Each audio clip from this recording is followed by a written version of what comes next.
if you can come to grips with it, that there is enough historical evidence that Jesus really did exist and he resurrected, then we can start from there. And I believe that there is enough evidence. Yeah, but they use a very specific criteria when doing history. And one of the things that they don't appeal to is supernatural events.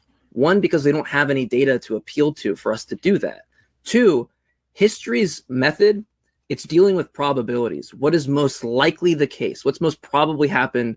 And what you want to say is most likely probable about the historical Jesus is that a miracle event happened, like he rose from the dead, something that by definition isn't a likely event to occur.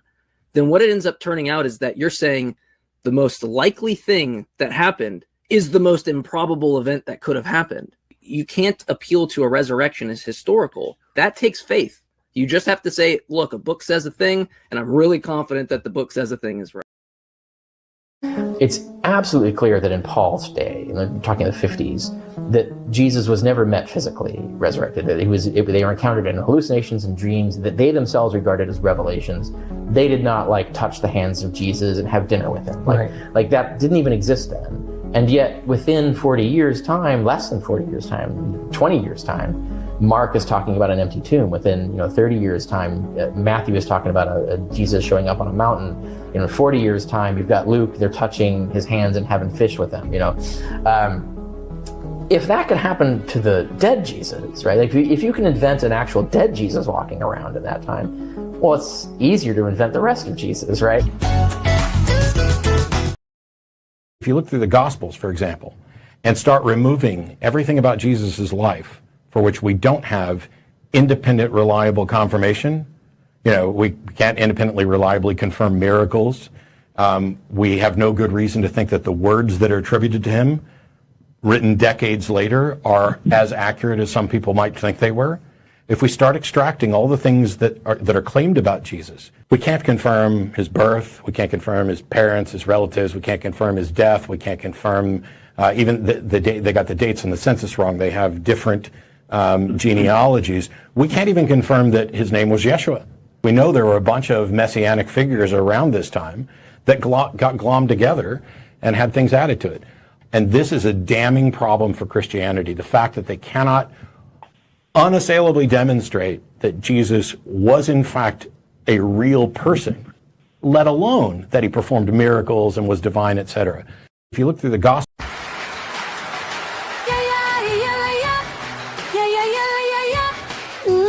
Jesus walked the earth, can you prove me wrong? You just love your sin and play pretend. Jesus is alive, there is no grave that can hold God's son in some dingy caves. We got the proof, we got the years, we got secular scholars, we got those tears. Jesus rules and bow your knee to the King of Kings.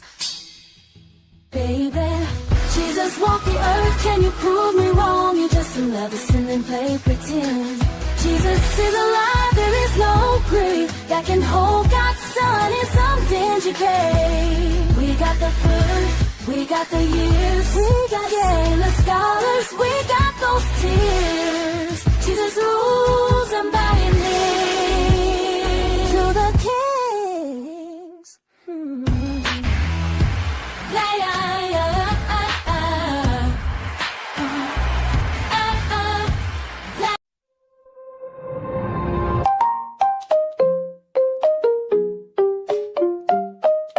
Deconstruction, instruction is make it to the bone. Justin won't face G-Man because he'll get owned. Your master's in divinity is as effective as a bad argument against the Trinity. Atheism is for fools, go deconstruct that. Atheism is dynamo death, a horrible death. They have no depth. Atheism is dynamo death, a horrible death. They have no logic, they have no depth. Jesus was real, just ask your secular scholars. 500 witnesses were the first of his followers. Deconstruction zone is a joke. He lies to his followers like he's smoking coke. Listen to Jesus. and what he say. Read your Bible and do what it say. Atheism is dying, okay, a horrible death. They have no logic, they have no depth. Atheism is dying, okay, it's dying a horrible death. They have no, it has no logic, it has no depth. Read your Bible and do what it says. Read your Bible and do what it says.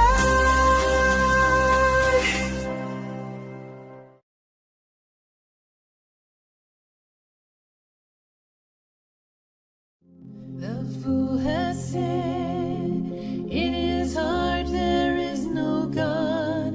They are corrupt.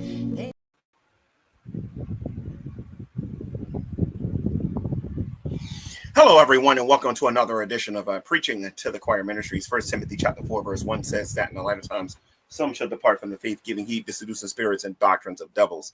2 Thessalonians chapter 2, verse 3 says that before the man of sin is revealed, that there will be a falling away that takes place that is going to happen before the man of sin is revealed and before the day of the Lord. So people falling away from the faith should not surprise you. Jesus said that these things would happen. The apostle said that these things would happen. So none of us should be surprised by what we see going on in these last days. The good news is if God was right about this, he's also right about the end time revival as well. So with that being said, guys, again, welcome to another edition of Preaching to the Choir Ministries. And today I'm going to personally enjoy this show because we're going to be challenging the atheists today on their thinking about whether or not Jesus actually existed. We're going to be asking a question today that I don't believe a lot of us, and I'm going to be particularly hard on Christians today, but much harder on atheists, not for, not to belittle them and make them feel bad or nothing like that, but I'm going to challenge their thinking. I don't believe they know what evidence is. I don't believe a lot of them understand what they ask people when they want proof for the existence of God, the existence of Jesus, or really anything. And then I'm going to demonstrate and show in real time how a lot of their own arguments will destroy their evolution arguments and a lot of the arguments that they make about why we're here and, was our purpose and everything and whatnot. Because they're so bent on proving that God isn't real, they don't know until it's too late that they're destroying their own arguments. They believe in things that happened 8 billion years ago, and they'll be reminded what they believe happened 8 billion years ago. And we're going to compare the evidence for the existence of Jesus to the theory of evolution. I think that'd be perfect today. But let's go one step at a time. You heard Matt Dillahunty and a couple of other people. I think another individual from the Atheist Experience, I don't know his name, and another person in the opening of the show, all make their arguments for the non-existence of Jesus, that they don't believe that Jesus of Nazareth actually existed. Now, here's the thing that you will never get from an atheist. You will never hear why they don't believe that Jesus never existed. They don't go into details. They simply say, well, no one's ever shown me any proof that Jesus actually existed. And these are the kind of things that they'll say. Now, for years on this YouTube channel, you can check out the old videos and you'll see it all in the comment sections.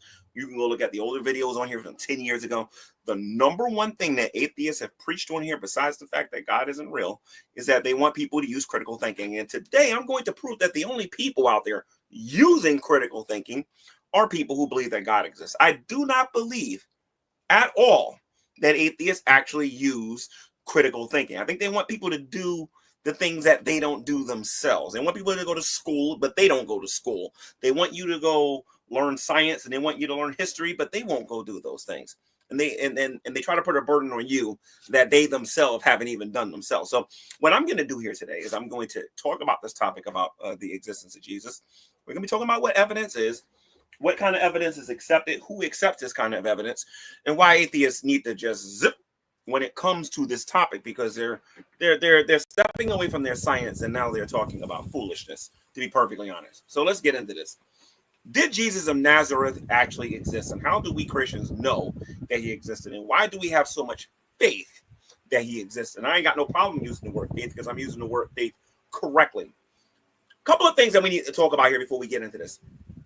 Just because an atheist uses the word doesn't mean I use the word the same way, right? if atheists talks about Jesus and you hear me use the word Jesus, we're not necessarily talking about the same thing. If you hear me talking about science and atheists talking about science, we ain't necessarily talking about the same thing.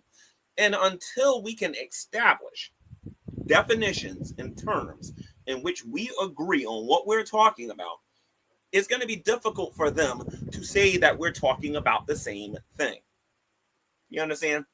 So what exactly is evidence? Because this is the first thing that we got to talk about here before we start getting into the evidence for the existence of Jesus. And I also want to, and by the way, any definition that I give you is going to be able to be used against evolutionists. Okay, remember, Jesus walked the earth more than 2,000 years ago. They're claiming that our relatives walked this planet over, I'm sorry, not our relatives. Our common ancestors walked this earth over 8 billion years ago. I want you to remember that as you hear me talk about what evidence is and how they know Jesus didn't exist. Because here's the thing that you can do as a Christian when you're talking to atheists. You can simply reject the theory of evolution and laugh at them if they're going to laugh at you about the existence of Jesus. You can just laugh at them and just keep it moving and don't even take them seriously. And it actually will destroy their credibility too if they try to play games with this. So I'm going to show you all what the definition of evidence is here real quick, just so that we're all working on the same page. All right.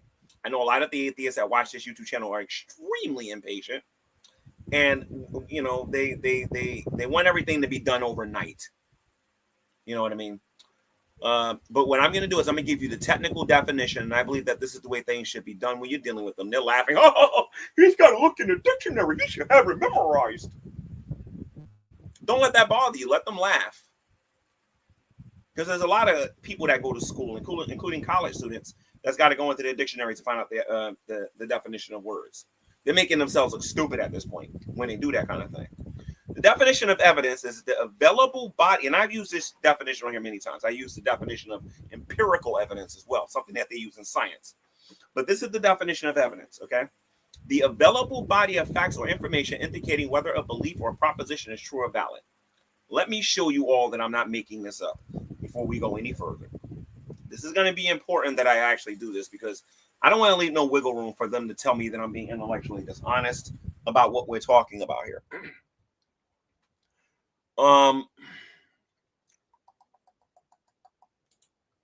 Here we go. I'm gonna let you all see this in a minute. It says the available body of facts or information indicating whether a belief or proposition is true or valid. Okay, let me read this again. The available body of what? Facts or information indicating whether a belief or proposition is valid or true. Let me tell you guys why I come across as being a jerk to the atheist when I read this. I'm constantly hearing that according to that definition, we don't have that for God. We don't have that for Jesus. We don't have that for the things of the faith. We can't prove any prophecy. Like, it's not just deconstruction zone. It's a lot of atheists out there that uses these really big words, but don't know what these words actually mean. They say that there is no evidence that indicate whether or not something is factual or not. They don't know how to do that.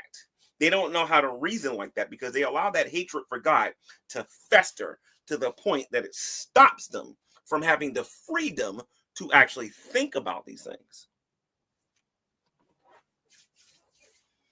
I was on S.J. Thomas's YouTube channel. By the way, if you don't know who she is phenomenal on the topic of the historicity of Jesus, the resurrection, and whether or not he actually existed. There's a bunch of Christians on here that will wipe the floor with the average atheist on here, and some of these so-called debating atheists on here on whether or not Jesus actually existed. Or if you don't want to go to an atheist, if you don't want to go to a Christian, you can go to an atheist named Bart Ehrman. He'll tell you that Jesus actually existed. But we're going to save all of that stuff for later. You understand? So when I was on SJ's channel, I'm going to cut my fan on and off, guys, as I do this because it's interfering with my internet, and you might see the circle of doom and all that stuff going on when I'm on here or whatnot. When I was on her channel, we talked about this topic of evidence, and I made the claim on that channel too as well, that many of the atheists out there don't really know what the word evidence means, and they don't know how to use evidence. They don't know how to identify something as evidence. So what I want to do is I want you to picture a crime. Okay, I'm going to make a claim. Person A is being investigated to see if this person killed someone, unalived someone. This person right here is being investigated. Now, in order for that person to be convicted of a crime, or in order to be thrown into jail, there has to be evidence to indicate whether or not said person actually committed the crime. Now, mind you, during this entire show, you're going to see me using critical thinking. Go find a video made by the atheist community talking about whether or not whether or not Jesus existed, doing what I'm doing right now, using critical thinking. Good luck with that. You ain't going to find them. I've been doing this too long. You're not going to find them. So an investigator has to go out there and look for something called, it has to be physical evidence, like fingerprints. That would be considered evidence if that person's fingerprints was at the crime scene. Doesn't mean that he actually committed the crime. It just means that that person can be placed at the crime. If you can find their fingerprints, their physical evidence, their fingerprints on something, or blood or DNA. There could be hair, there could be saliva or something like that. That could be on the body, or that could be on, somewhere within the near something or whatever, to indicate whether or not that person might be guilty. Then there's the murder weapon, if they can actually find the murder weapon. Just because you find the murder weapon, now listen to this now. Just because you find the murder weapon, just because you see fingerprints, and just because you find this is important for this entire video. You guys gotta catch this, okay? Just because you find physical evidence, fingerprints, saliva, and a murder weapon, it doesn't mean that so-and-so did the crime. And there will be lawyers who will argue that so-and-so didn't commit the crime. Okay, because there's things that you have to take into consideration. Okay, I want you to listen to what I'm saying here today, because when we start talking about whether or not Jesus existed, you're going to see me doing the exact same thing. Okay, so is this person's fingerprints on the murder weapon? Yes or no? That would be considered evidence. Did that person own that weapon? Because somebody could have planted the evidence there. Yes or no? That could be presented as evidence in court to either make him innocent or to make him guilty. Right? Did somebody see the crime? One of the things that a lot of you better get through your head real fast when you're dealing with these atheists is that they're going to tell you that eyewitness testimony is the weakest form of evidence that a person can actually have. Let me tell you something. That's not just a lie. That's a really big lie. Because the very first thing a detective is looking for is, did you see what happened? Did you see what happened?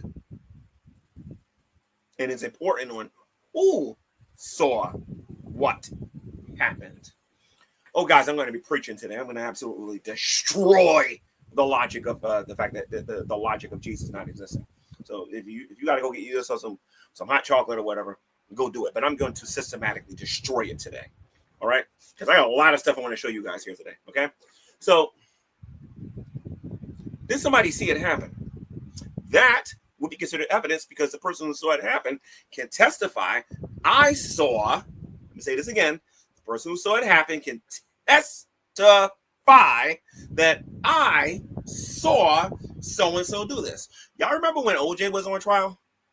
They had all of this blood, they had the gloves, they had all of this evidence to suggest that OJ Simpson did the crimes that they was committing him on. He wouldn't be the first person. There's other people who the police accumulated as much evidence as possible against a particular criminal. And evidence can be anything. Evidence can be lipstick. Evidence can be anything that they can use to prove that their claim is true.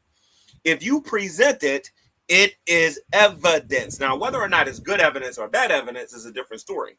That's why you should never accept it when an atheist tells you that no one's ever provided any evidence. That's not a little lie. That's a big lie.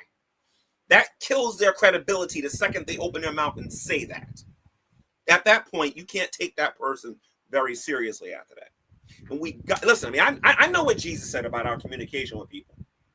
Okay? I don't think a lot of you out there who deal with these atheists and are nice with them and whatnot, those of you who haven't been stabbed in the back yet, you don't understand these people and what these people are all about. They are not sincere. They're not being honest with you. about this conversation about evidence.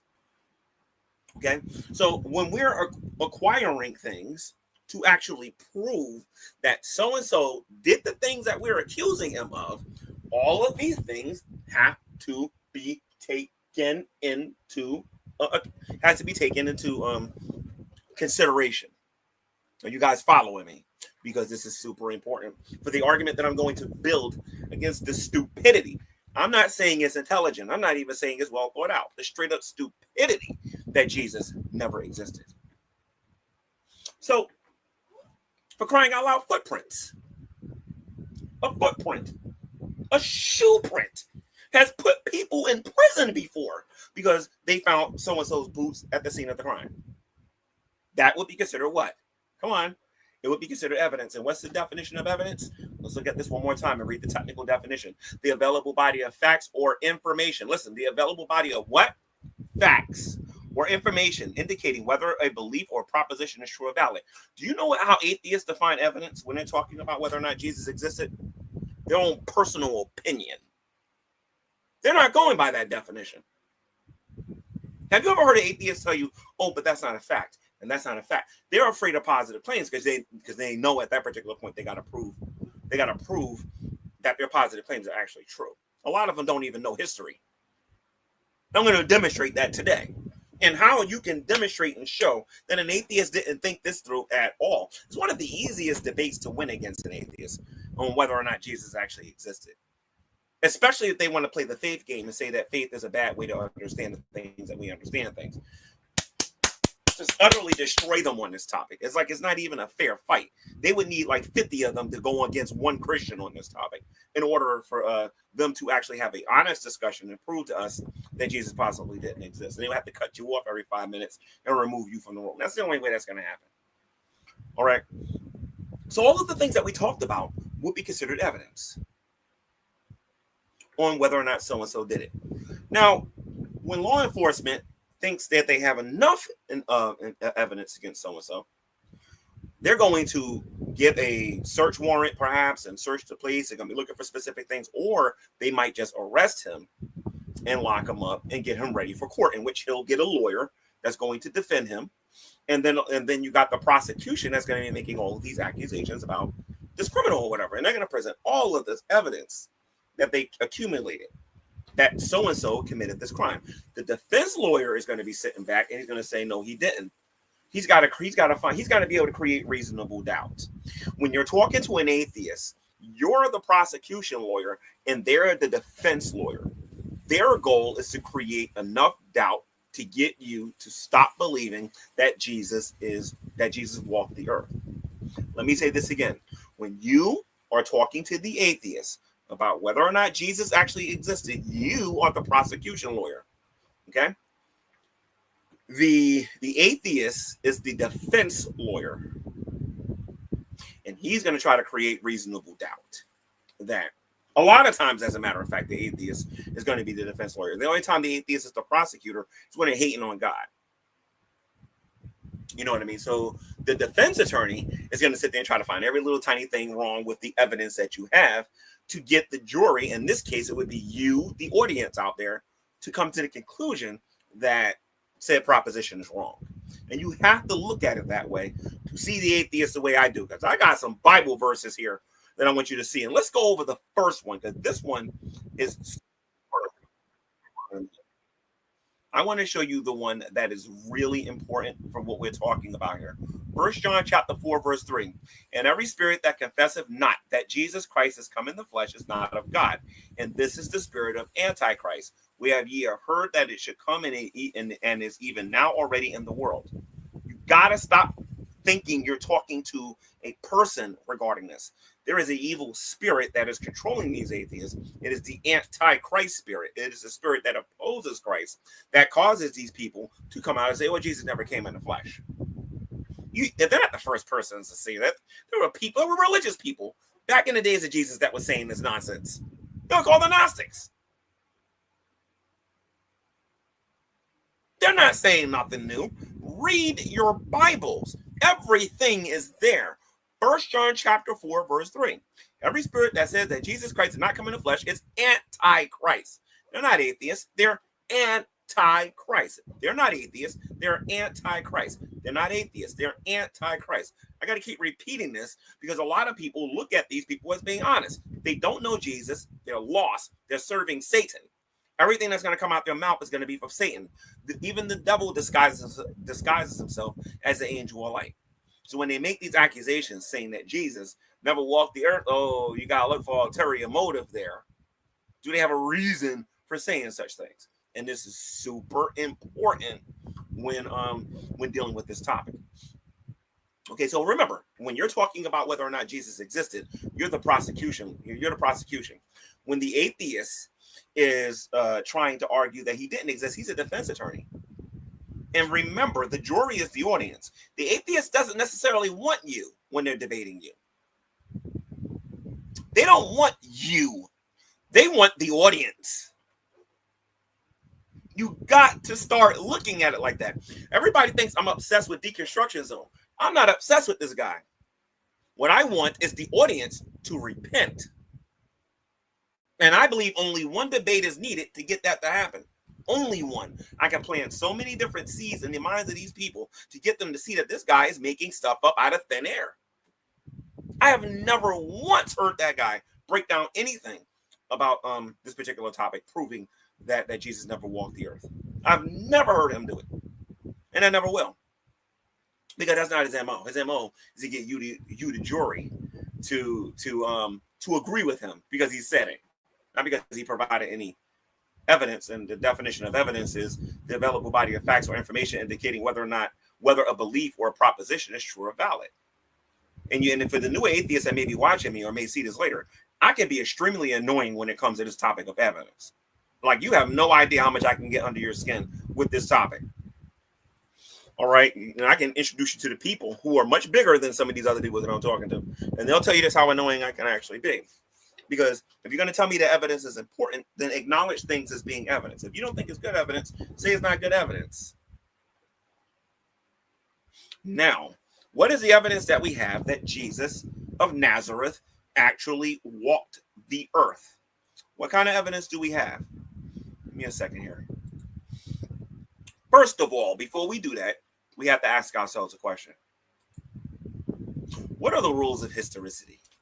You know, when I hear people talking to these atheists, hardly anybody ever asks this question to them. The people who usually ask this questions are the people that you know are about to win the debate. How many of you know that Matt Dillahunty got humiliated by a young boy? I don't even think he was 18 on this very topic. We're not going to look at that video right now. What I want to find out is, what are the rules for historicity? You know, it only took me about 30 seconds to actually find out what these rules were. It's funny when you actually look and you actually search, and you're not oppressing, and you're not holding yourself back from actually doing your own homework to find out whether or not somebody's being honest or whether or not somebody's being dishonest about something. Let me show you guys something here. By the way, if you're new to my YouTube channel, I've been doing this against the atheist community for a while. They don't like it when I make these kind of videos. They'll try to clown me, try to talk about my credibility, talk about the past, talk about stuff that don't matter. But please try to stay focused on what we're talking about here today, and you'll understand why they don't like me so much. All right. The rules of historicity. I'm going to show all of you this, so that you can all know how we're going to determine whether or not Jesus of Nazareth actually existed.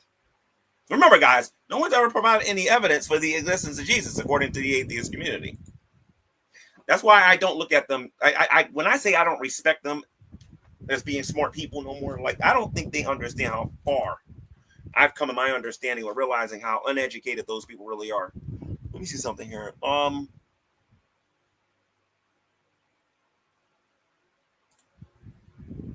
Give me a second here. I'm going to show you guys in a minute. Here we go. No, hold on. Give me a second here, guys. Hold up. So how come this is not showing up on my, oh, here we go. All right, so let me show you guys this here real quick. Let me share my screen. Okay, so all I did was type in what are the rules for establishing a history or a historic figure. A lot of atheists won't even do all of this. because they know the second we do this, the conversation's over. Rules for establishing a historical figure or historical event. Establishing a historical figure or an event as genuinely historical involves a multifactored process of critical inquiry and evidence analysis rather than a single set of rigid rules. Historians engage in a rigorous examination of sources, both primary and secondarily, and employ specific methodologies to determine the likelihood and the significance of the past happenings and individuals. Very important. Okay. Establishing the existence of a historical figure. Evidence from a contemporaneous sources. The strongest evidence for historical figures' existence comes from the sources created roughly around the time they lived, particularly those that mention them by name and provide specific biographical details. Why don't atheists bring this up? Oh, that's right, because it's not important. All they want to do is deny what the heck is in front of them, like they do air.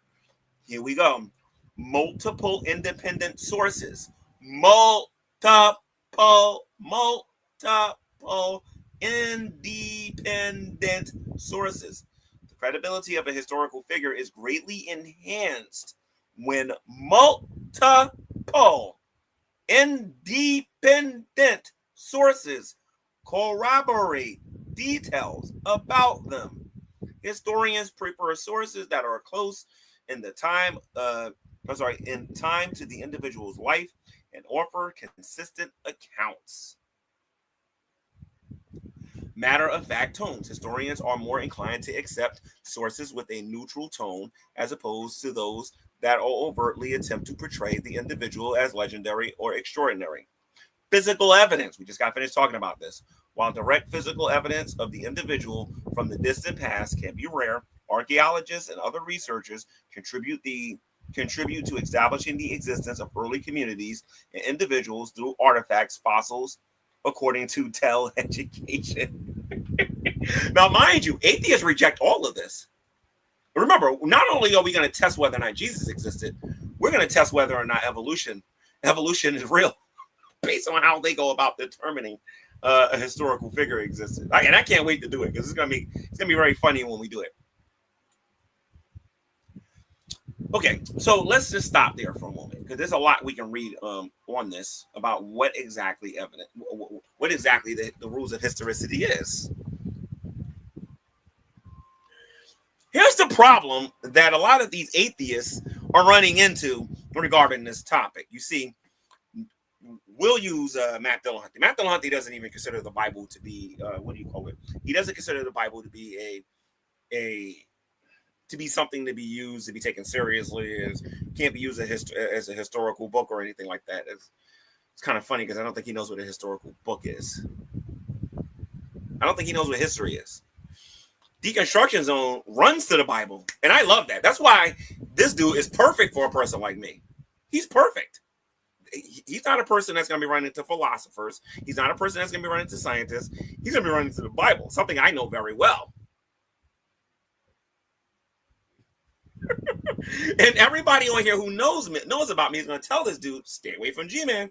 That strategy isn't going to work with him because I'm going to accuse him of not knowing what he's talking about. He doesn't know how to properly interpret scripture. And I'm going to question what school he went to. I'm going to question his professor. I'm going to question, his knowledge or whatever. I'm going to start asking him basic questions that other people have, and he's going to look stupid. But what does the Bible say about Jesus existing?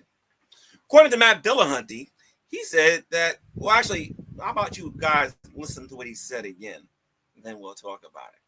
If you look through the Gospels, for example, and start removing everything about Jesus' life for which we don't have independent, reliable confirmation, we can't independently, reliably confirm miracles. We have no good reason to think that the words that are attributed to him, written decades later, are as accurate as some people might think they were.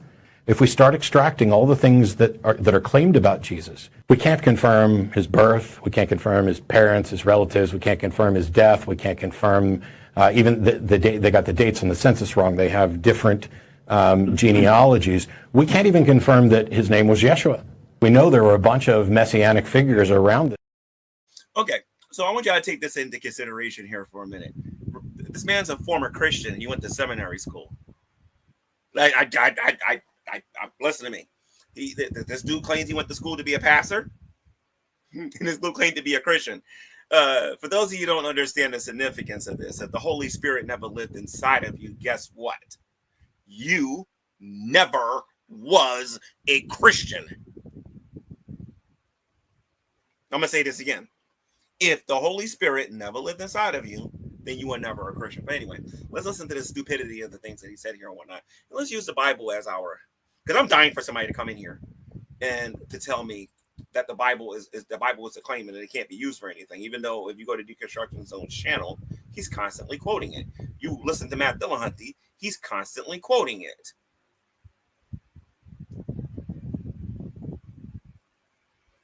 I love it when it goes in the Bible. It makes my job very easy. So, first of all, according to the Bible, because now we're going to look at the rules of historicity. According to the Bible, who else existed? Come on now, this isn't too difficult for those of you out there who claim you know the Bible better than us, because this is when I thrive, and this is when you, as an atheist, wish you wasn't born, right? Who else existed during the time of Jesus? What was going on in the world during that time? Come on, this isn't difficult. Oh, that's right. The Romans were in power. That's very good, class. Very good. Let's get the background changed here real quick, because I'm going to get into my sarcasm mode as I prove how silly the atheists sound when they say that Jesus never existed.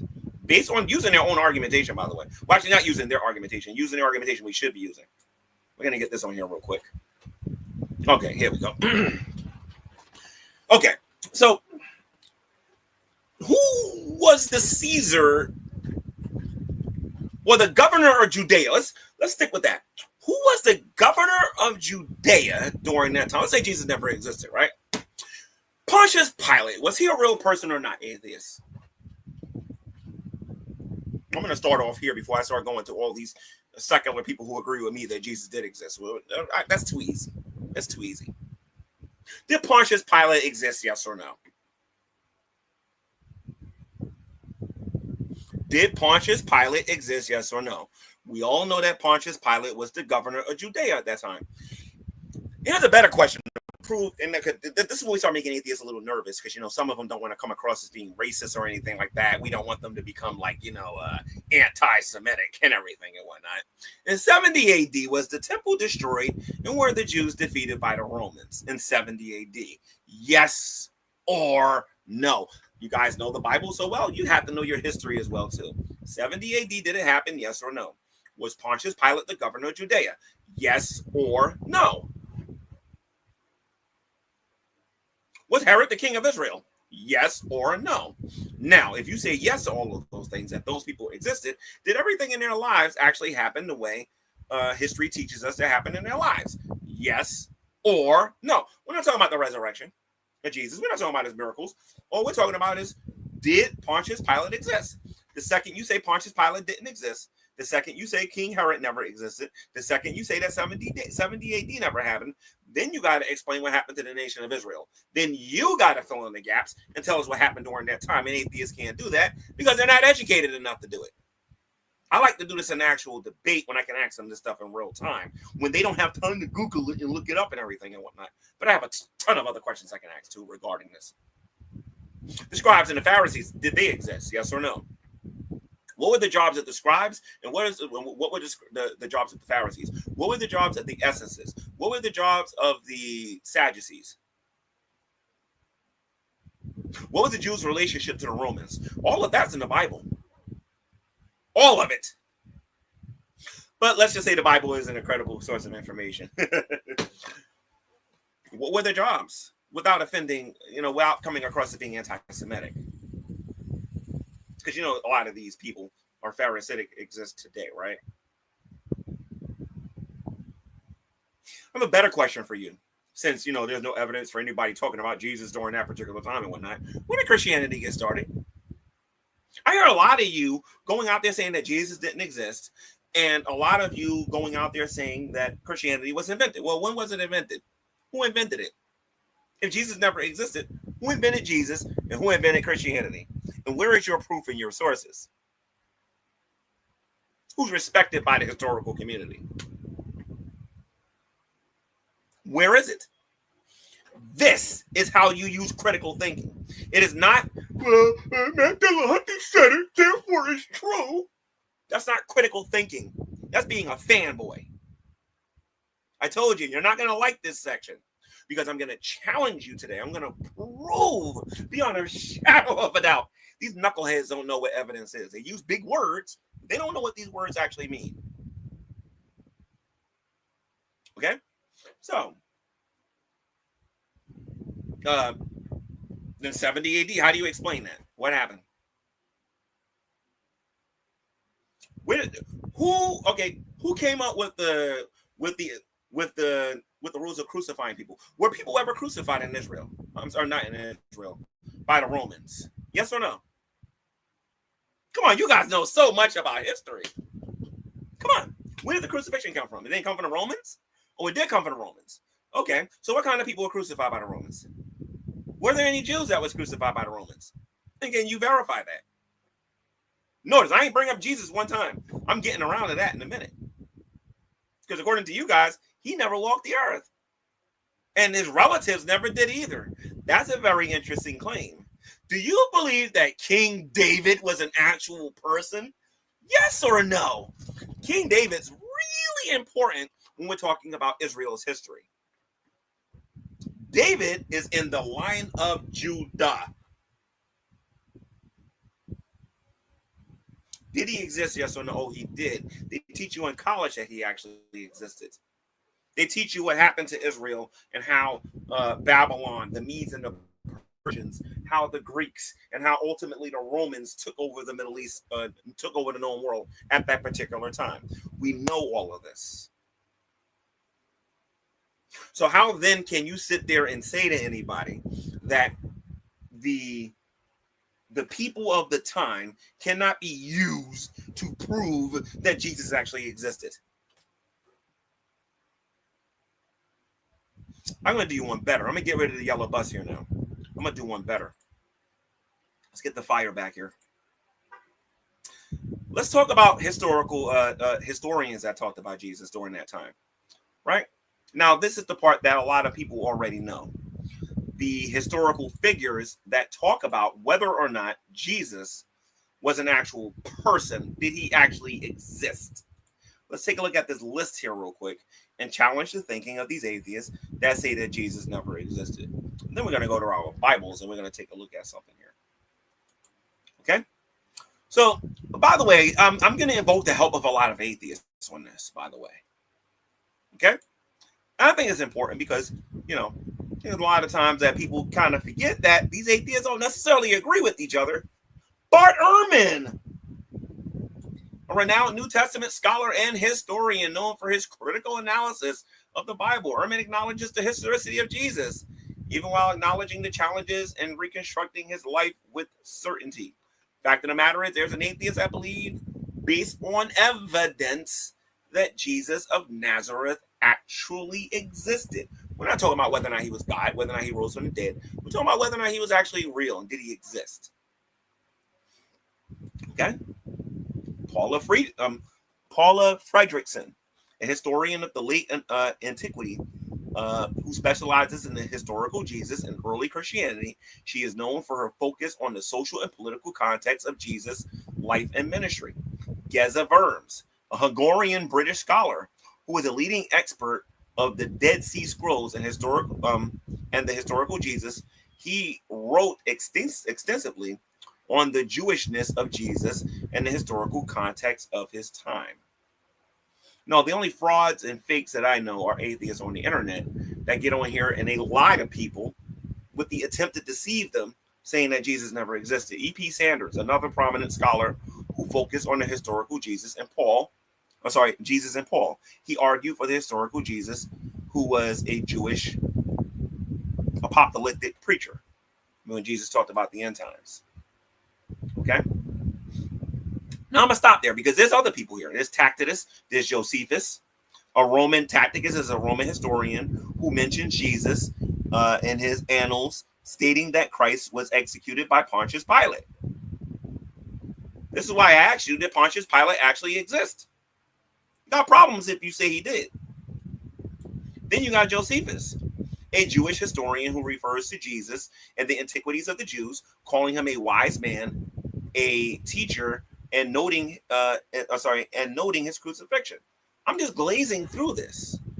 How do atheists come to the conclusion that Jesus of Nazareth never existed when there are secular scholars out there who are much smarter than the average schmo on here who just hates God, saying the exact opposite, saying that he actually did exist and believe that there's enough evidence to conclude that he exists?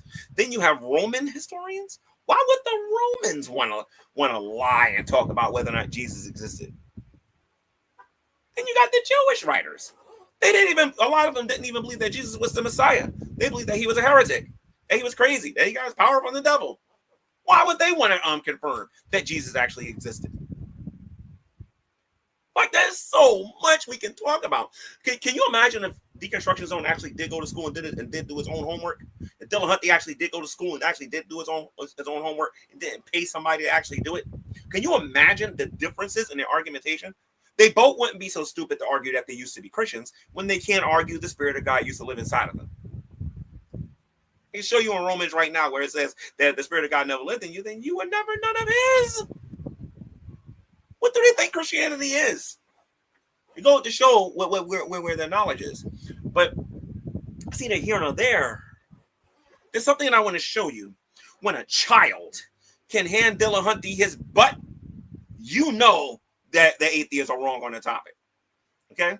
I'm going to show you a child whipping Matt Dillahunty's behind all over the place on this topic.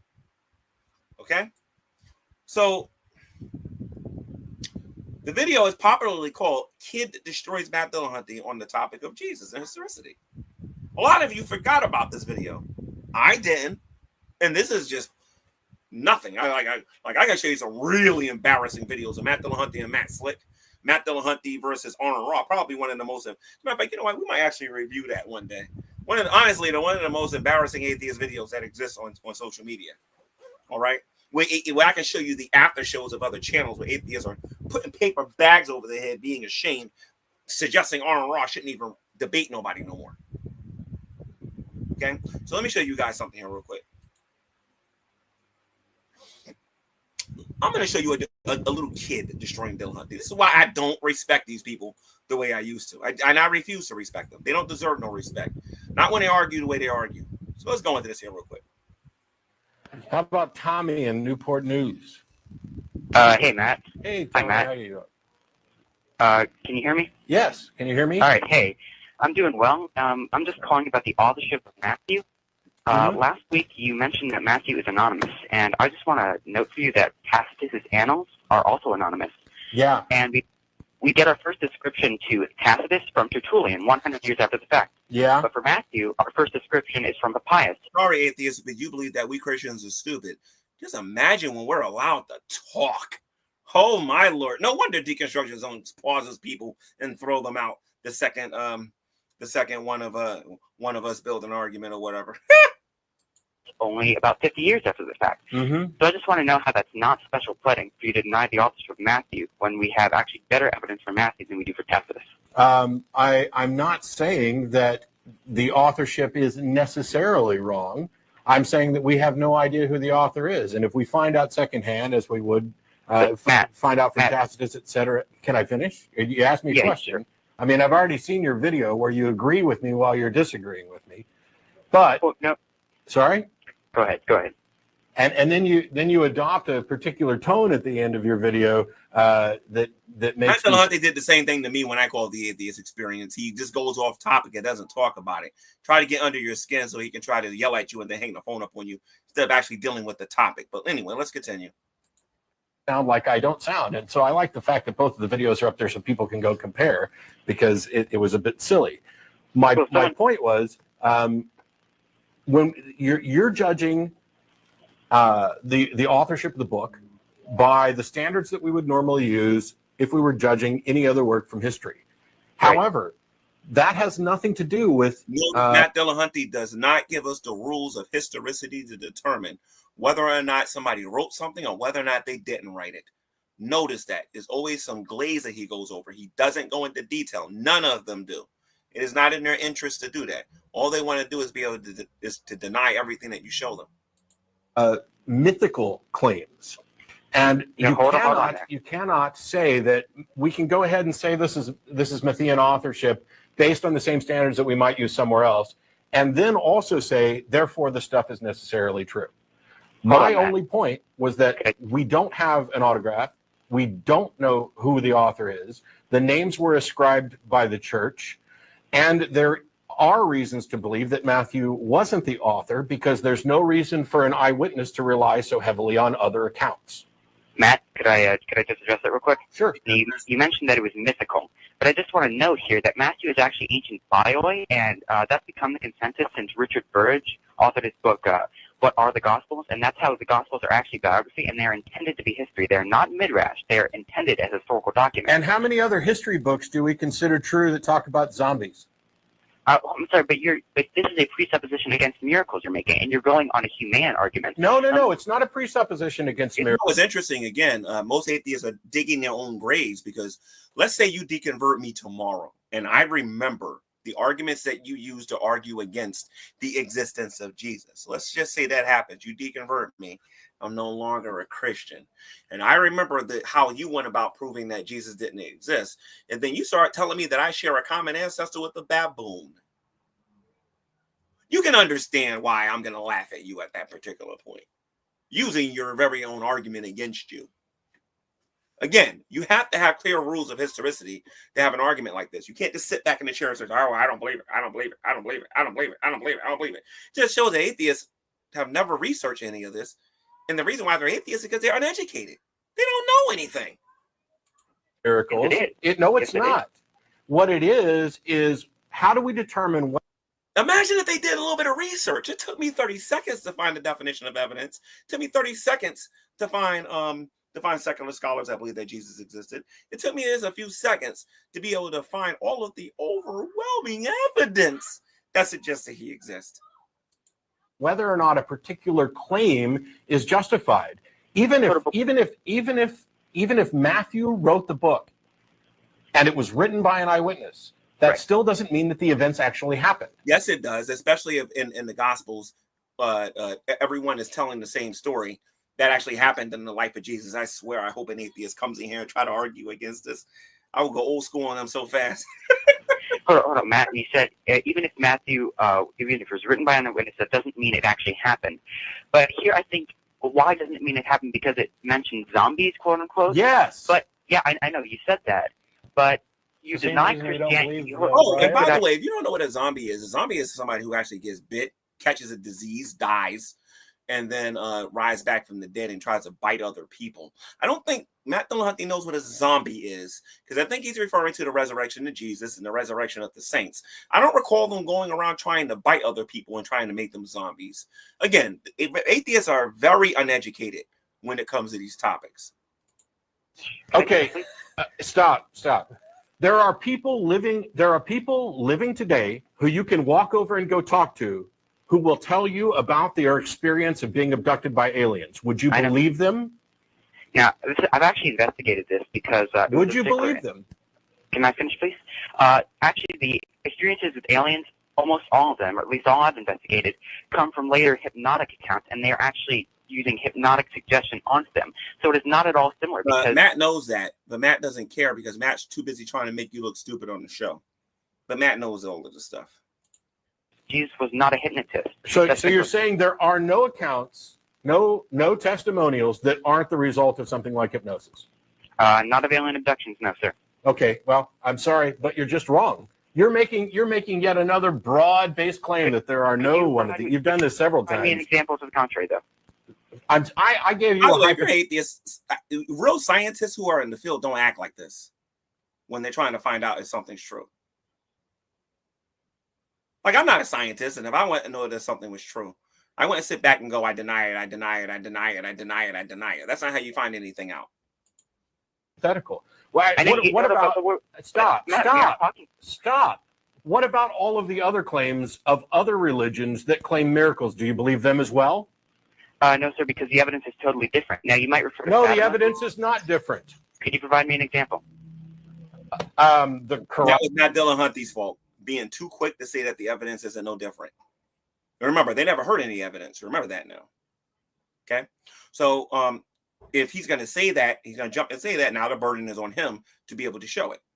Atheists make this mistake all the time. They even do it on the atheist experience. I made Matt do it many times when he talked to me. Quran? No, the Quran was not written by an eyewitness. It did not include miracles. Actually, the miracles are found in the Hadith, and even Muslim scholars dismiss the Hadith. Miracles are not found in the Quran. Really? Really.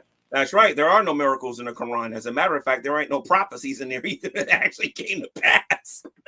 But of course, I don't expect an atheist to know that because they don't read. They don't read books, try to actually find out this stuff. All they're trying to do is find out how to win an argument. Okay.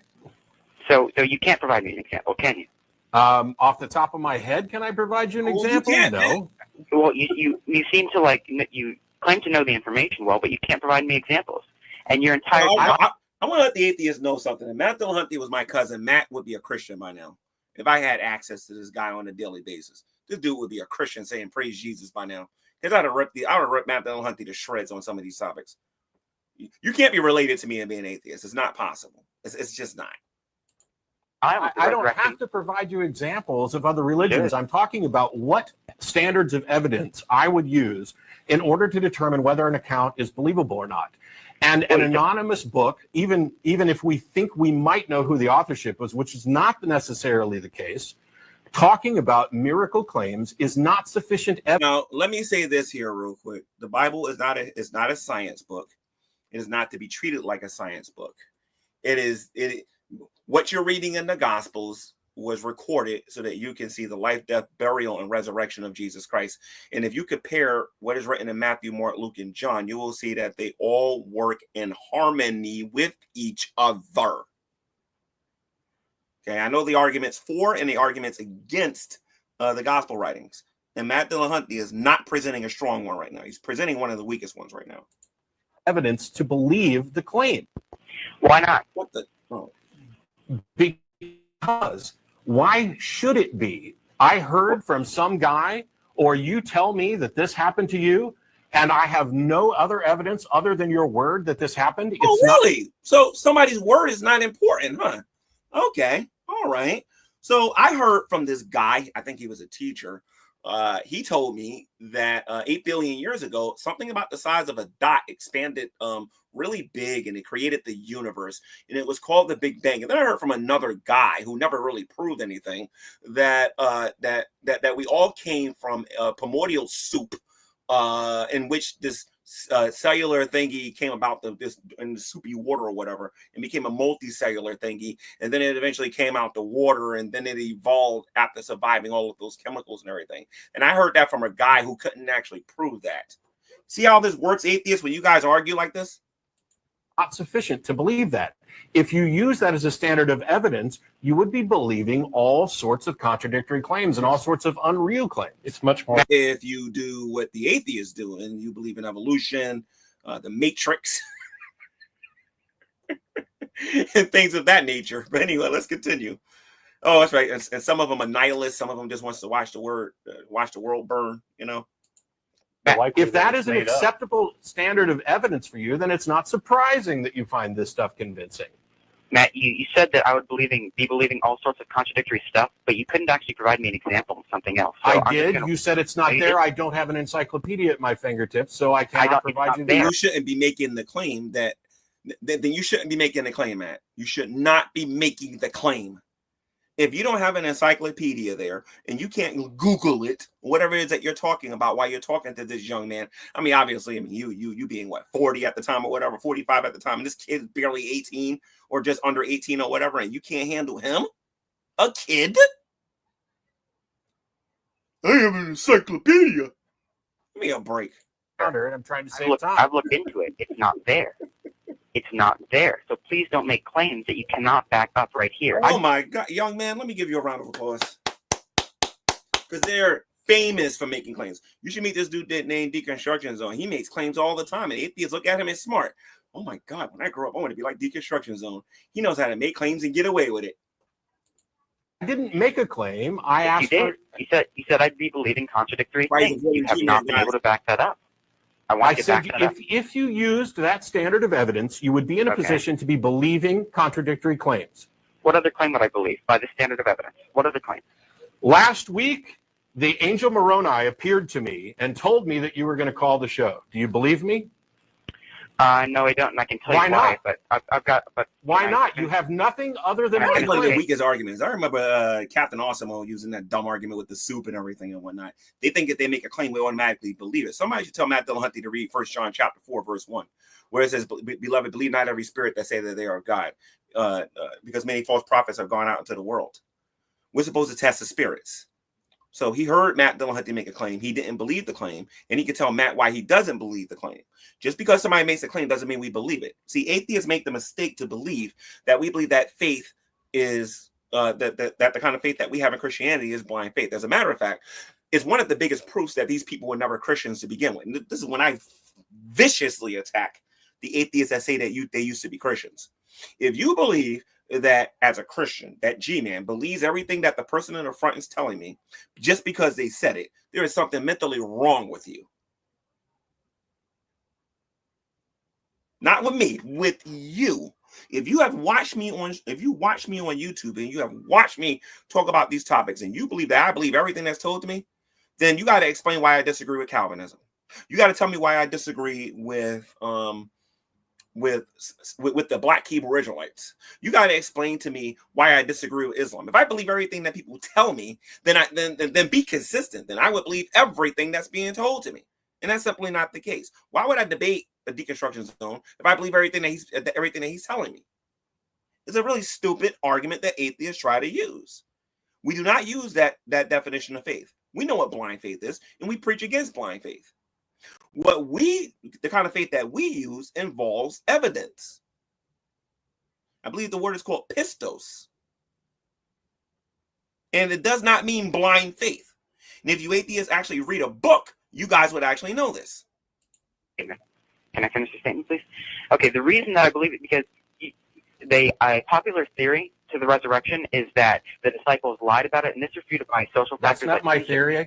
That's not my theory. I see no reason to address it. I know. Matt Dillahunty and that lady on the Atheist Experience, I think it's Jenna Peoples, or her name is, or whatever her name is, or whoever on that show, or whatever.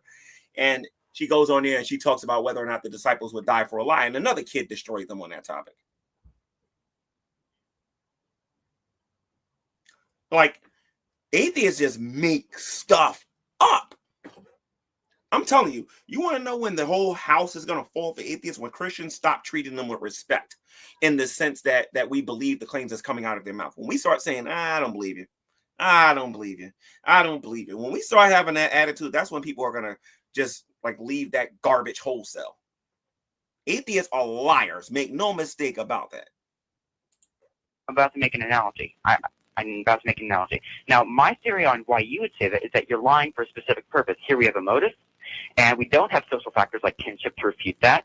We don't have you dying for your belief, and we do have good attestation, but I'd rely mostly on kinship here. We don't have that kind of evidence, and so the evidence is far better for the disciples than it is for your claim that Moroni visited you last week. Far better. How is it better? I understand what you're saying about ulterior motives, etc. Remember now, this is a kid. This ain't no adult. This is a kid doing this to him. But you have a book that you don't have any originals of, that you aren't positive who the author is, with claims in it that aren't supported by evidence from elsewhere. And along his well, see, okay. The book of Hebrews, I'm going to use that book as an example. I don't know who wrote Hebrews. Some people would think it might have been Paul. Some people might have think it was Peter. You can go by penmanship and you can kind of guess who wrote the book of Hebrews. Who cares who wrote the book of Hebrews? The question is it consistent with Scripture? That's what I care about. Is it consistent with Scripture? Well, we don't know who wrote it. You don't know you're related to a baboon, but you go around teaching everybody else that not only are you a baboon, but you're related to baboons. History of spin. And a long history of other people of motivation for propagating these particular stories. Oh, you know what, guys? Yeah, we definitely got motivation. This is why Matt Dillahunty stinks at this particular topic. And honestly, I don't recommend atheists argue this way. Yeah, we definitely had that motive. Yeah, definitely. Jesus lived a perfect life, and then he died on the cross. One of the most painful ways to die, and he did absolutely nothing wrong.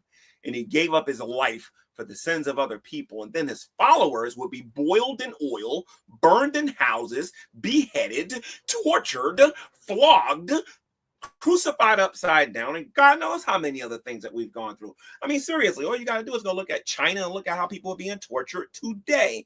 And you think that we will want to make something like that up so that we can go through that? Matt Dillahunty, you need to go back to school, my friend. Okay, Matt, you said, well, we don't have originals, and I just want to put out we don't have any originals from any manuscripts of antiquity. That's special pleading there. You said we don't know. It's not special pleading because I'm not comparing it to other things in antiquity. I'm talking about standards of evidence. That's the entire point, though. You're applying a different standard of evidence to this document than you are for others. Exactly.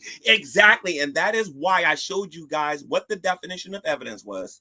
I showed you how a police investigation goes and what they consider evidence and what they don't consider evidence. What is considered circumstantial, what can be used in court, what can't be used in court according to the rules. We talked about the prosecution. We talked about the defense. We talked about who the jury was. We talked about the rules of historicity. We talked about all of this, and atheists love to do this. You have to make them establish the rules of historicity before they start making a bunch of historical claims. And you mark my words, if you're an atheist and you want to debate me, you want to debate me on whether or not evolution is true, God helps you if I use your own argument against you. T-Jump, Discord recording, I see your comment. You says Nero also resurrected based on testimony. Look it up, G. I don't have to look it up. I know what the Bible claims. The Bible claims that eventually everybody's going to rise from their graves. Everybody's going to rise from their graves, including you. Every last one of us are going to rise. Some of us are going to rise to eternal life, and some of us aren't going to be very happy at the other place. Because there aren't other documents that I would accept that make these claims. So then any document that makes miraculous claims is disavowed by you automatically. Yes. Right? Any document, this is why I love debating these people, because they make so many mistakes. So let me get this straight here. If a document makes a miraculous claim, then that means it's wrong. Are we now in agreement, Matt Dillahunty, that the Big Bang Theory is incorrect? You do understand that there is no scientific way you can explain how the Big Bang actually happened, that would be considered what we would call, by definition, a supernatural event or a miraculous event. You can't explain to me how that happened scientifically. This is why I love when they get in their feelings and they start that talking and they don't think before because you can, at this particular point, you can just peel them apart. Okay, yes. So then how can you claim to be an atheist based on the evidence if you're automatically going to dismiss every piece of evidence to the contrary based on the fact that I did not say I would dismiss every piece I love it. Matt Dillahunty's like 40 and this kid's like 15 or 16 years old. This just goes to show it doesn't matter how old you are, whoever has the truth is going to win, period. No matter who you are, how old you are, how wise you think you are, whoever has the truth is going to win, period. Evidence to the contrary. What I said was that if I would dismiss texts that made... You think all this stuff just miraculously disappeared because you guys decided to go on Discord, you guys decided to go on Clubhouse and everything. This stuff didn't go anywhere. This stuff is still on YouTube. Now the only difference is now you guys aren't making videos no more. And now I'm free to come on here and make as many as I want unchallenged. Wait, if there was additional, you better let me finish or I'm going to hang up on your ass. Ooh, boy, the famous, you're done. And then atheists go, yeah, Matt won. Yeah, Matt won. After he hangs the phone up. They didn't make a point, but just hangs it up in anger. What Matt's actually doing when he does that, he's rage quitting. Just to let you guys know. If there was additional supporting evidence, that's the point that I'm getting to, is how do we go about establishing whether or not a claim is supported by sufficient evidence to justify accepting the claim? The definition of sufficient evidence. We're talking about physical evidence, philosophical evidence. We're talking about historical evidence. What kind of evidence are we talking about? That is the attitude you have to have when you're talking to these people, because they use these big words and they don't know what they mean. Text alone, whether it's from an eyewitness or a purported eyewitness or somebody who knew an eyewitness is not sufficient evidence for me and for, I don't know, a court of law or... There's a lot of people who left atheism for Christianity based on the evidence of Jesus existing and based on the evidence for the resurrection. For crying out loud, you need to go read a book, Matt. Science, or pretty much anybody who's not willing to believe anything they read, text alone is not sufficient. If there were additional evidence that went along with it, that is worth considering. We have additional evidence. We have eyewitness testimony. We have eyewitness testimony. But like I say, atheists want to lie and say, oh, that's the weakest form of evidence anybody could come up with. And that's why police are the first thing they're looking for. The very, very, very, very first thing they're looking for is who saw what. But it's the weakest form of evidence. Sure. Mm-hmm. However, extraordinary claims require extraordinary evidence. If you tell me that your name is Tommy, I'm willing to accept that on face value with no other evidence required, because for one thing, it doesn't matter. It doesn't matter if your name is Bill or Steve or whatever. It makes no difference to me. If you tell me that you have a pet dragon or a pet dinosaur, that is an extraordinary claim, and I'm going to require more than just your... Hold on a minute. How do you compare a pet dinosaur or a pet dog, or let's say a pet unicorn, with determining if a man named Jesus actually existed?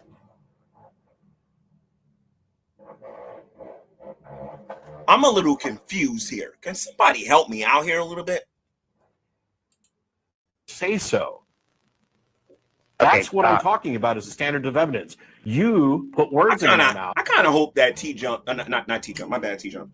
I kind of hope that Deconstruction Zone gets to this level, because I would win so many people to Christ if that dude actually became like Matt Dillahunty, because the amount of stupid that comes out of Deconstruction Zone's mouth is unbelievable. And it would be super easy for just about all of us in the great debate community to go in there and prove them wrong. Saying that I was willing to dismiss all evidence, and that's not the case. I dismissed a specific type of evidence as insufficient to supporting the claim on its own. And what evidence was that? What was the name of the evidence that you rejected that this young man was showing? Care to elaborate, Matt? Yes. It seems to be done, so I'll address it. Okay, you said, well, it's not extraordinary evidence, and you say it's not textual evidence, isn't extraordinary. By the way, we don't need extraordinary evidence to determine if somebody existed. Matt Dillahunty, based on your own stupid argumentation, your great-great-grandmother didn't exist. Oh, yes, I can prove it. My mommy told me she existed. So your mommy said it, therefore it's true? I have pictures. How do I know they wasn't forged? You see how this works, Matt? Well, I have DNA, and we can go dig her up. Those are just bones. How do I know that's your great-grandmother? Well, the scientists have been known to lie. You understand how this works? And this is what atheists do. They deny, and it's not even based on anything. At some point, you must accept certain things to be evidence. If you don't, you will live an unrealistic life. Matt, how about this? How do I know you're a man? I've never seen you get on camera and show your Johnson. How do I know you're a man? How do I know you're not a woman? How do I know that you're not a giraffe or something? I can get silly with these statements too, you know. But I say it is extraordinary. It's a totally subjective criterion. You can make extraordinary mean anything you want it to mean. Mr. Sightmaster says, if Moses existed, does it make it right?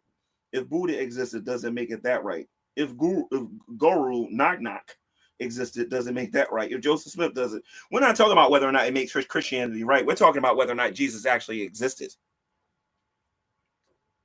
That's what we're talking about. That's what we're talking about. And that went right over your head.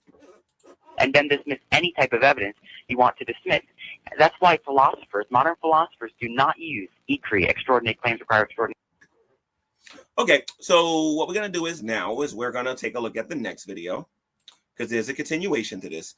But you all see what this kid basically did to Matt Dillahunty. All right, we all saw that. We can watch that conversation, Or let me see something here. I have something I want you guys to see. Let me find it.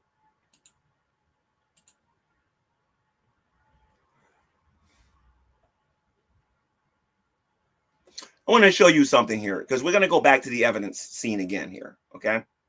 I want to show you guys something very interesting here about how detectives go about determining whether or not they have evidence or not, right? And what they actually look for. You won't see atheists actually doing this, but I want to show you something here real quick. I think you'll find it to be very interesting.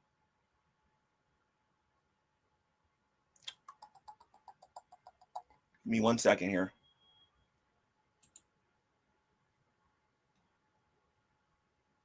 Oh, okay. This is perfect. What is considered evidence to a detective? Okay, Matt Dillahunty is not a detective. Matt Dillahunty is just a man on here denying everything. Direct evidence, right? This evidence is that directly proves a fact without requiring inference. Examples include eyewitness testimony, video recordings of a crime, physical evidence such as fingerprints or hair found at the scene. I'll read this again here, just so that people know. Direct evidence, right? We just got finished talking about this when Matt was talking to the kid. This is the evidence that directly proves a fact without requiring inference.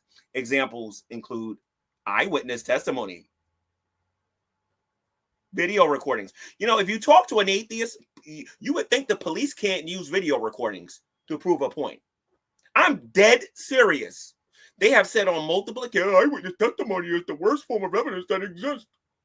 So if somebody sees you do it, that's horrible evidence. If I actually watch, okay, so if eyewitness testimony is the worst evidence, then Charles Darwin saying that he observed two birds and that bird on this island did this and that bird on this island did, then we should automatically just dismiss that because he saw it? Thank you. I'll make sure to remember that in my next evolution debate. Okay. Indirect evidence. Okay. This type of evidence does not directly prove a fact, but may provide a basis of inference about a fact. It can include circumstantial evidence, such as footprints at a crime scene that narrow the scope of suspects. Atheists will say that this is not good evidence. If we showed you the tomb, if we showed you clothing, if we showed you historical sites, if we showed you fossils, that wouldn't be considered evidence for Jesus actually existing. Okay. Physical evidence. This includes tangible items collected at the crime scene, such as weapons, clothing, fibers, or hair. Trace evidence. This is the evidence that is small in size, but is still found in sufficient quantity to be measured, often requiring a microscope or ultraviolet light to see. Biological evidence. This includes bodily fluids or tissues, such as blood, semen, hair, which can provide forensic analysis for identification. Drug evidence. This includes substance controlled by law, which can be in large quantities or trace amounts found at the scene. Digital evidence.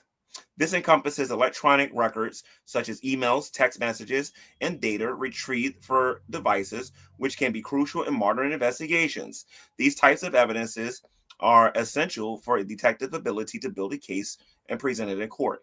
The quality and reliability of evidence collected are critical to the success of an investigation and the outcome of a trial. My friends, if a person is truly looking for something, these are the kind of things that they're going to look for to determine whether or not a proposition is true.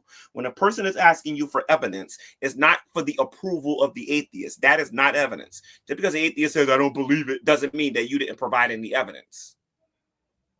If you provide direct evidence, indirect evidence, physical evidence, trace evidence, biological evidence, drug evidence, digital evidence, if you provide historical evidence, if you provide historical figures, if you provide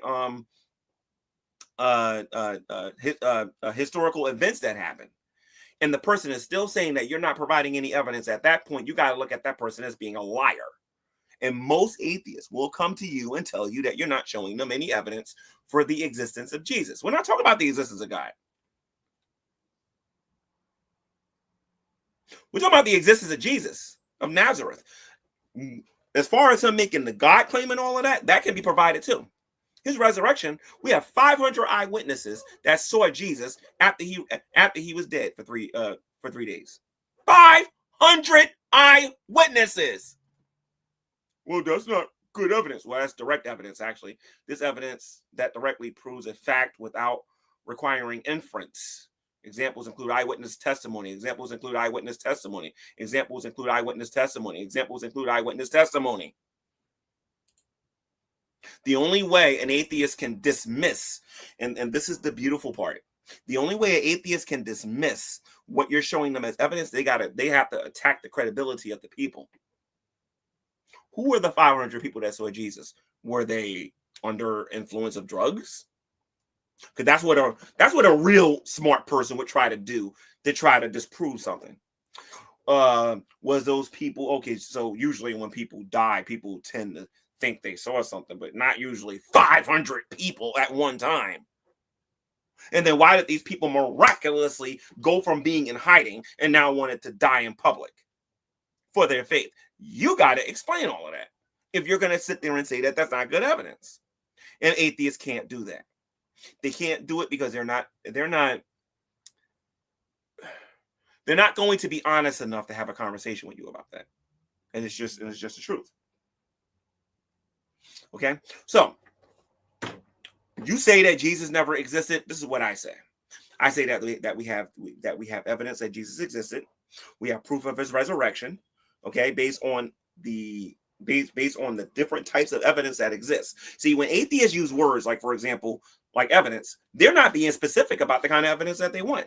How many of you have had a conversation with an atheist and said, what kind of evidence would it take to convince you that God exists? Think about that a minute. And then think about how many of them have said, because your God's supernatural. I love it when it's time for the physical. Oh, physical evidence? Jesus of Nazareth walked the earth. That's easy. Let me show you this. Let me show you this. Let me show you this. Let me show you this. And it would be enough to count as convincing evidence, because God knows that we outnumber you guys 1,000. Well, we outnumber you atheists 5,001, I think. 5,000 to 1. 5,000 to 1. Okay? Just letting you guys know. You guys are really teeny when it comes to the other religions out there. You guys are really, really small. You think because somebody goes in a census and they say they're non-religious, that means that they're that person happens to be an atheist. Nope. It means that they're Buddhist. It could mean that they believe in something else. It could be that they be lying on the census. That happens all the time. Have you ever thought about that? This last election should show you that that you guys don't got the numbers you think you do.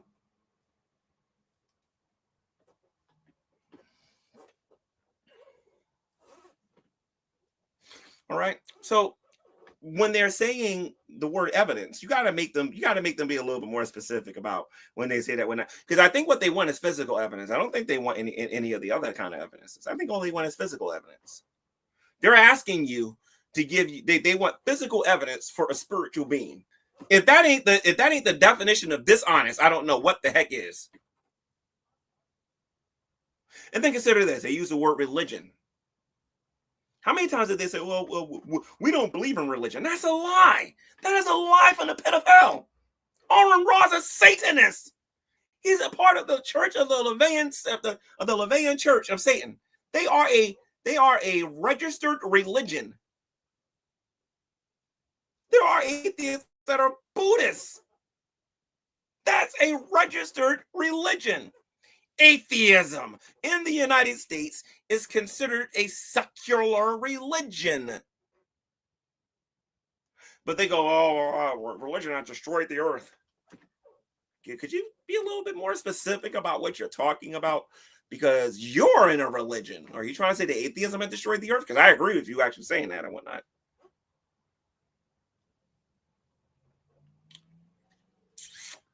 Then you wonder why I put backgrounds like this up here. But anyway, let's continue. A lot of you atheists are wrong with your critical thinking. Have you ever once thought, maybe I really don't know what evidence actually is? Maybe I should look at these eyewitness accounts. Maybe I should look at Tacitus, Josephus, Bart Ehrman, and all these other people who have come to the conclusion that Jesus of Nazareth actually did exist. Maybe there's something I'm missing. Maybe I've been spending so much time mocking God that I haven't put the time in. Maybe I am antichrist, like the Bible says. And believe me, you are, because in 1 John, I'll read it to you again. As a matter of fact, how about this? I'll show you what the Bible says about it, so that you think, because a lot of you atheists think I'll be trying to start something with you guys and whatnot. Of course, if I wanted to start something, I wouldn't be doing it this way. Okay? But in 1 John, I believe chapter, what was it, 4 verse 3, I think it was? Yeah, here we go. I'm going to screen share this here. Okay, hold on. Let me screen share this here. This is an important scripture when you're dealing with atheists, because you got to know who you're talking to. Stop thinking these people are being sincere, because they're not. Here we go. It says in 1 John chapter 4, verse 3, in King James Version, it says, every spirit that confesseth not that Jesus Christ is come in the flesh. What are atheists saying? That he never existed. That is what they're saying. So don't give me this garbage that I'm trying to put this on you. You are saying this. You are validating my Bible. Okay? It says that every spirit that confesseth not that Jesus Christ is come in the flesh is not of God. And this is the spirit of Antichrist.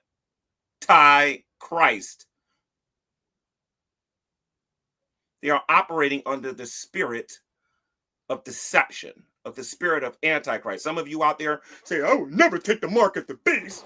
But then you'll listen to Satan talk to you as an atheist and convince you that he's not real. Yes, you would take the mark, especially if you're willing to believe the testimony of an atheist. We got to start being smarter when we talk to them. We won the great debate. We don't got nothing to prove to these people. Remember, we're not running from them. I have no reason at all to run from anyone who claims to be an atheist. I have no reason whatsoever. I don't care who they are. Your name can be Dillahunty, Arnold Rod, Dragnot, Silvis, PGT. I don't care who you are. I ain't the one running.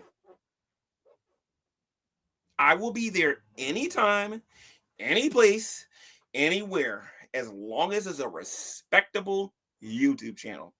Deconstruction Zone will say, well, G-Man, come on my platform. I'll overtalk you, put words in your mouth, and then remove you from the room the second you don't agree with me. Okay, whatever. That's not how you have an adult conversation, I don't think. Right. When I remove people from the room, they're being disrespectful and they're not following the rules of the channel. That's when they get removed. And I know they're about to porn bomb me. I have legitimate reasons for removing people out of the room. Like, they'll be finished talking and I'll try to make my statement and then they don't let me. So I got to either mute them or put them in the background so I can finish my thought and then bring them back to the room.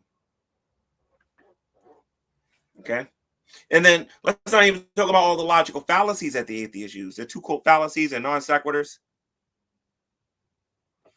They're arguments from silence. They're right because they say they're right, and I'm not saying that's the argument for silence.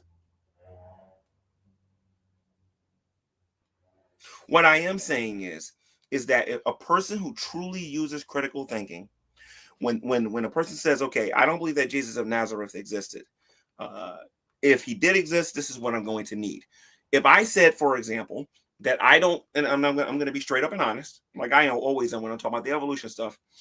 If I'm going to sit there and say that I don't believe that the theory of evolution is true because I don't see how you come to the conclusion that I share a common ancestor with a monkey.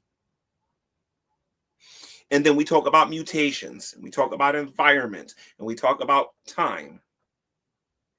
And I use the very argument that you guys just got finished using regarding evidence. There's no way in God's green earth you're ever going to convince me that evolution is true.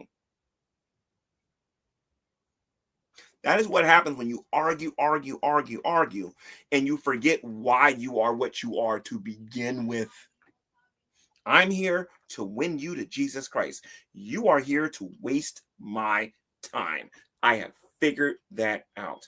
I am here to win you to Christ. You are here to waste my time and to convert me to the Antichrist spirit. That is why the atheist is in my life. I am in their life so that I can try to win them to Christ. And now that we're being honest with each other, at least you know why I make my videos. Why do you make yours? Oh, that's right. Money, money, money, money, money. Dun, dun, dun, dun, dun. Money, money, money, money. This is why they make their videos right here. Let me show you here real quick. This is why they make their videos. Why the deconstructionists don't argue against God? This is why. Why do the atheists out there argue against God? Because this is why. Why do atheists hate God so much? And why they want to try to build a large following? This is. It ain't got nothing to do with their convictions and how they really feel about things. They just see an easy money grab because atheists are gullible and dumb and will support any moron on here who knows how to get on a Christian nerves, because they're all about this idol worship. Can't say that about yours truly. No, you can't. And you never will be able to say that about me, because G-Man doesn't do. All right. The only thing I can say about all of this, ladies and gents, is this. If you're going to engage the enemy, and that happens to be an atheist, remember this. You are of God. You are of Christ. Your goal is to evangelize and not to sit there and argue and dot over words. This is what Scripture tells us not to do, not to argue and dot over words. You can preach the gospel with them. You can reason with them. You can try to convince them of a couple of things, but if they will not hear you, you wipe the dust off your shoe. And if they want to go to the lake of fire, let them go to the lake of fire. If they want to be tormented day and night before God and his angels, let them be tormented day and night before God and his holy angels. If you have talked to that atheist and tried to convince that atheist that God is real and that they need to turn from their sins, because if you prove to an atheist that God exists, it doesn't mean they're saved. Oh, you made them a theist, and then they die. They're going to the lake of fire. Being a theist don't mean anything. Doesn't mean nothing. Now, I'm supposed to believe that Von Helton and J-Dubs are in the background there. I think somebody's playing a short video there or whatever to try to get in here so they can porn bomb me. Another tactic done by the atheists, because they know that this video is going to be very this video is going to be effective. So let's find out if this is the real deal. Von Helton and J-Dubs, if that's you, do me a favor, show your faces. I knew it. So anyway, guys, I hope somebody got something out of this video. Be diligent in your faith. Focus on what Christ has commanded you to do. Do not waste your time arguing with people who don't really care about the topic. All they want to do is waste your time. You don't want to do that. You want to focus your energy on Jesus Christ. I'm gonna do another video on this on this, not so much on whether or not Jesus actually existed, but talk about how great and awesome Jesus of Nazareth actually is. That's what I'm going to do in my next video. And we're going to talk about why it's important to believe in him, what he actually accomplished on the cross, what his blood actually did for us. Okay. And when we do that and we understand this, then you'll understand why the atheists want to attack him so much. So until next time, guys, it's been another edition of Preaching to the Choir Ministries, telling you to read your Bible and do what it says. And I'll leave you with this.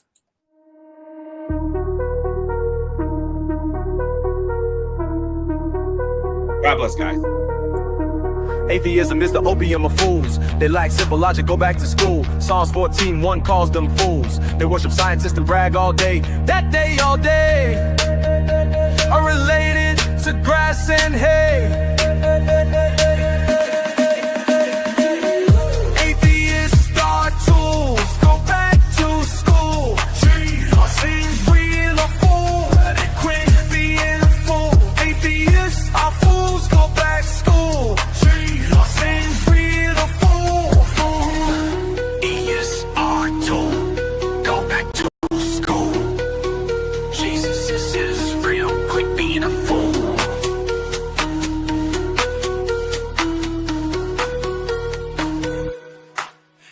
have no basis for morality.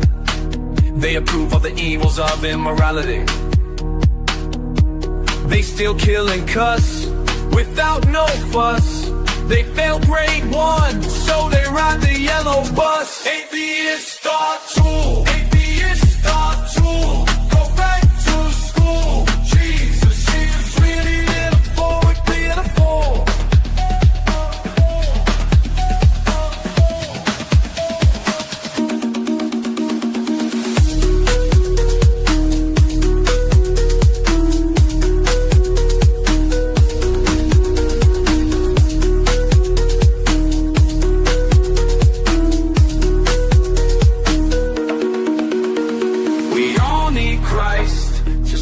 Our souls turn from sin.